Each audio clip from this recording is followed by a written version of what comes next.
Healthcare shoppers were trying to enroll up until the last minute. In the final days before the deadline, the administration says they had about 2 million visits to healthcare.gov and over 250,000 calls. Shoshana Walsh, ABC News, Washington. I want to bring in ABC's Shoshana Walsh in Washington to talk a little bit more about this. A very publicly watched race, though, is it not? It was, and he gave several interviews afterwards that it was very difficult to stomach that kind of huge loss, even through friends. And so this is just another absolutely tragic situation. And now we're joined by Shoshana Walsh, who has been traveling across the country for ABC reporting on this issue. Shoshana, thanks so much for having you here. Thank you, Jorge. Will that give Republicans a chance without immigration reform, or immigration reform is a prerequisite for Latinos to take a new look on Republicans? Well, I think it's a really important issue, but I think that with a certain candidate, a lot of Hispanic voters would support a Republican. But I think it really also depends not just on policy, but language.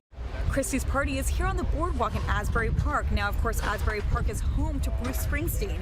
And who's the boss's biggest fan? Well, Chris Christie. Six and I say they will stay open for the remainder of the shutdown. And with the Republicans in Congress and the president still deadlocked, it looks like these workers could be playing political ping pong for quite a while to come. Shoshana Walsh, ABC News, Washington. The city wouldn't respond directly to the family's concerns, but stressed that the sifting of this new material shows that they are fulfilling their promise to the families to try to identify as many World Trade Center victims as possible using the latest technology. At Fresh Kills, Shoshana Walsh, New York 1. At the PAC National Constitution Center Tuesday evening, the former Secretary of State referenced President Obama's speech. Hillary Clinton again expressed her support for his efforts on Syria and to hold the Bashar al-Assad regime accountable. That violates a universal norm at the heart of our global order, and it demands a strong response from the international community led by the United States. This debate is good for our democracy. The former and possibly future presidential candidate was awarded the organization's 2013 Liberty Medal at the event hosted by ABC's Elizabeth Vargas. Clinton focused her remarks on the dangers of partisan gridlock. When we let partisanship override citizenship, when we fail to make progress on the challenges facing our people here at home, our standing in the world suffers. The event also featured a performance from singer Amy Mann. And another possible presidential candidate, Jeb Bush, the chairman of the National Constitution Center, also spoke. Hillary and I come from different political parties, and we disagree about a few things, but we do agree on the wisdom of the American people, especially those in Iowa and New Hampshire and South Carolina. Hillary Clinton met privately with President Obama this week and held a high-dollar fundraiser for the Clinton Foundation, along with daughter Chelsea and husband, former President Bill Clinton, at their Washington residence. In Philadelphia, Shoshana Walsh, ABC News. And Shoshana Walsh, who has been covering this scandal since day one and has covered Chris Christie for years. Thanks so much for talking to us. It's really fascinating to hear him saying that he's not a bully. And do you think he's changing his image? I mean, we've heard him saying stupid and worse to many people. So can a bully be president? Well, he said over and over again before this scandal, after the scandal, that he's not going to change. But that really is the question. Whether he says he's not a bully, it's whether the American people interpret that. If he looks like a bully, does he seem like a bully? How does this play in Council Bluffs, Iowa? How does it play in Nashua, New Hampshire? Do they like that New Jersey style, or is it too much for them? 25-year-old Desiree Holler came to the Martin Luther King Jr. Memorial Library this week to sign up for Washington, D.C.'s healthcare exchange in person. She had no luck online or on the phone. I was screaming for a little bit. Holler met with a so-called healthcare navigator who helps with the process. This is like deja vu. I got really far, then it just crashed on me. It just feels better to wait in person and actually dealing face-to-face with someone. So I also had issues on the phone lines as well, but issues all around. Server issues made it impossible at first for Holler to sign up.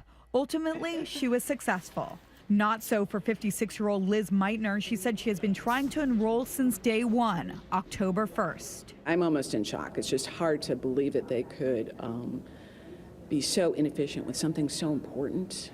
absolutely important. I'm grateful I don't have a serious chronic life or death condition.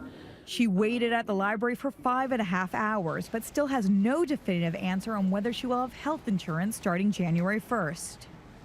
Healthcare shoppers were trying to enroll up until the last minute. In the final days before the deadline, the administration says they had about 2 million visits to healthcare.gov and over 250,000 calls. Shoshana Walsh, ABC News, Washington. Good morning, John and Ty. Former Arizona Congresswoman Gabrielle Giffords and husband Mark Kelly kicked off their Rights and Responsibilities tour this week, aiming to pressure senators who voted against background check legislation in April to change their vote. To kick off the tour, Giffords stopped at a shooting range in Las Vegas and shot a gun for the first time since that tragic day in Tucson 2.5 years ago when she was shot in the head. She showed no fear. I want to introduce you all to the woman who inspires me every single day. Kelly got in some target practice as well, launching their 7-day, 7-state bus tour to push for expanded background checks.